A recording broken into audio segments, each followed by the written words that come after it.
क़ौमी असेंबली खे नओं मुख़ालिफ़ धुर अॻुवान मिली वियो। स्पीकर अयाज़ सादिक जी सदारत हेठि क़ौमी असेंबली जो इजलास। स्पीकर अयाज़ सादिक महमूद ख़ान अचकज़ई खे मुख़ालिफ़ धुर अॻुवान बणाइण जो ऐलान करे छॾियो।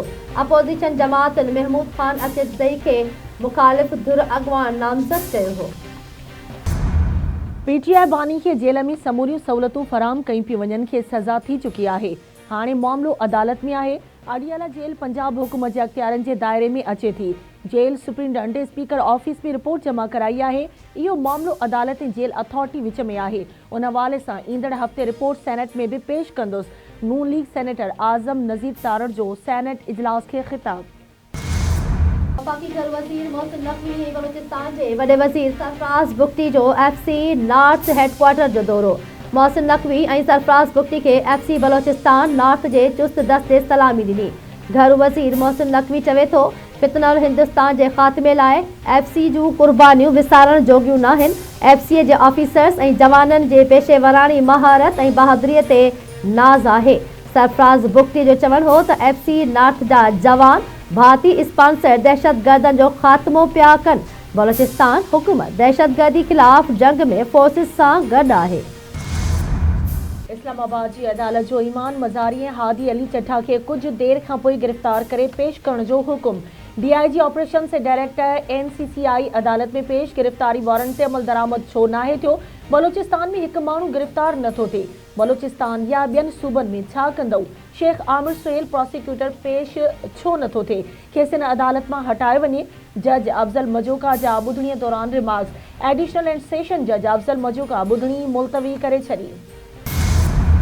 लाहौर जी दहशतगर्दी तौर अदालत में जिना हाउस हमले सूधो ॿियनि केसनि वारो मामिलो। PTI अॻवान शाह महमूद कुरैशीअ जी उबूरी ज़मानत वारी दरख़्वास्तनि ते ॿुधणी। अदालत शाह महमूद कुरैशी जी उबूरी ज़मानत में 13 फ़रवरी ताईं वाध करे छॾी। पाकिस्तान जो ईरान जी सूरतहाल हल करण लाइ सिफ़ारतकारी ॻाल्हियुनि ते ज़ोर। ख़िते जी सूरतहाल ते ॻणती आहे। मुस्तक़म ईरान पाकिस्तान ऐं ख़िते जे मुफ़ाद में आहे। समूरा तकरार ॻाल्हियुनि ज़रिए हल करणु घुरिजनि। परॾेही मुदाख़लत गॾियल क़ौमुनि जे चार्टर ख़िलाफ़ आहे।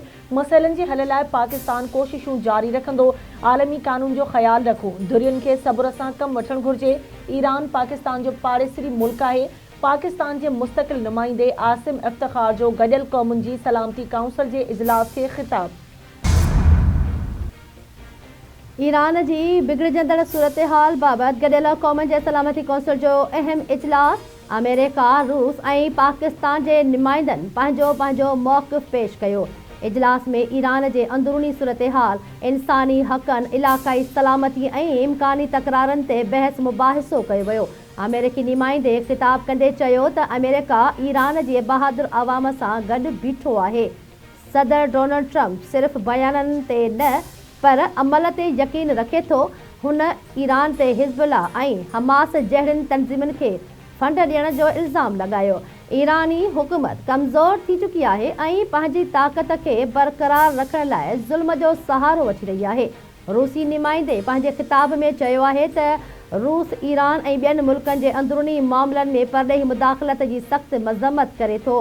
कंहिं बि मुल्क जे अंदरूनी मामलनि में मुदाख़लत ख़िते लाइ ख़तरनाक साबित थी सघे थी। आसिम इफ्तिख़ार इजलास खे ख़िताब कंदे चयो आहे त हिकु मुस्तहकम ऐं पुरअमन ईरान पाकिस्तान जे मुफ़ाद में आहे। ख़िते जी सूरतहाल ते ॻणतीअ जो इज़हार। गॾियल क़ौमुनि जो चार्टर ताक़त जे इस्तेमाल जी मुख़ालिफ़त करे थो। ईरान पाकिस्तान हिकु बिरादर पाड़ेसरी मुल्क आहिनि। ॿिन्ही मुल्कनि जा पुराणा लाॻापा आहिनि। पुरअमन ईरान न रुॻो पाकिस्तान लाइ पर सॼे ख़िते जे अमन लाइ बि ज़रूरी आहे। पाकिस्तान ईरान ऐं ख़िते जी सूरतहाल ते वेझी नज़र रखी रहियो आहे। सऊदी अरब, कतर ऐं ओमान जे सिफ़ारती कोशिशुनि खां पोइ अमरीकी सदर डोनाल्ड ट्रंप ईरान ते हमले जो फ़ैसिलो तब्दील करे छॾियो। बरतानवी अख़बार दी टेलीग्राफ जी रिपोर्ट मूजिबि सऊदी अरब, कतर ऐं ओमान पारां वॉशिंगटन सां हंगामी ॻाल्हियूं कयूं वयूं।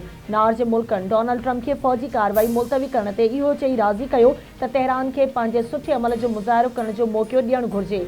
टिनी मुल्कनि जे अहिड़े मौक़िफ़ खां पोइ डोनाल्ड ट्रंप तरफ़ां आख़िरी घड़ियुनि में ईरान ते हमिलो करण जो फ़ैसिलो तब्दील कयो वियो। इसराइली वज़ीर आज़म नेतन्याहू पारां बि अमरीकी सदर डोनाल्ड ट्रंप खे ईरान ते हमिलो मुलतवी करण जी दरख़्वास्त कई वई। अमरीकी अख़बार न्यूयॉर्क टाइम्स जी दावा। ईरान एहतजाज कंदड़नि खे फाही ॾियण वारनि ख़बरनि खे रद्द करे छॾियो। ईरान में माण्हुनि खे फांसियूं ॾियण जो को बि मनसूबो न आहे। फांसीअ जो सवाल ई पैदा नथो थिए। ईरानी परई वज़ीर अब्बास इराक़ची जो अमेरिकी मीडिया खे इंटरव्यू। संदसि चवणु आहे त एहतजाजी मुज़ाहिरनि में मौजूदु अंसरनि खे परॾेह मां कंट्रोल कयो पियो वियो। सूरत हाल ते ज़ाब्तो आणे वरितो आहे। मुल्क में अमन बहाल थी वियो आहे। वफ़ाक़ी सरकार पेट्रोलियम शयुनि जूं क़ीमतूं न घटायूं, अघ बरक़रार, नोटिफिकेशन जारी। पेट्रोल जे फ़ी लीटर जी क़ीमत 253 रुपया 17 पैसा बरक़रार रखी वई। डीज़ल जो फ़ी लीटर अघ बि 257 रुपया 8 पैसा बरक़रार रखियो वियो। कराची सूदो सिंध जे मुख़्तलिफ़ इलाक़नि में कोहीड़ो, नज़र जी हद घटिजी वई। कराचीअ में मुख़्तलिफ़ हंधनि ते कोहीड़े सबबि ट्रैफ़िक जी रवानी मुतासिर।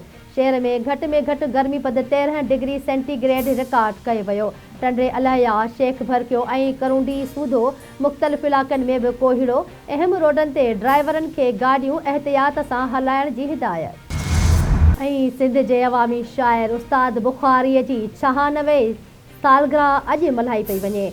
उस्ताद बुख़ारी जी शाइरी न रुगो अदबी हक़नि पर आम माण्हूअ में बेहद मक़बूल। उस्ताद बुख़ारी समाजी मसइलनि खां सवाइ इंसानी जज़्बनि ऐं क़ौमी हक़नि ते बेबाक शाइरी कई। दादूअ जे कचे मां उभरियल शाइर पंहिंजी शाइरी सां समूरी दुनिया में मदाह ठाहिया। उस्ताद बुख़ारी जी शाइरी खे सिंध जे लॻभॻि सभिनी मक़बूल रागिन ॻायो आहे। उस्ताद बुख़ारी जी सालगिरह जे हवाले सां मुख़्तलिफ़ हंधनि ते तक़रीबूं थियल।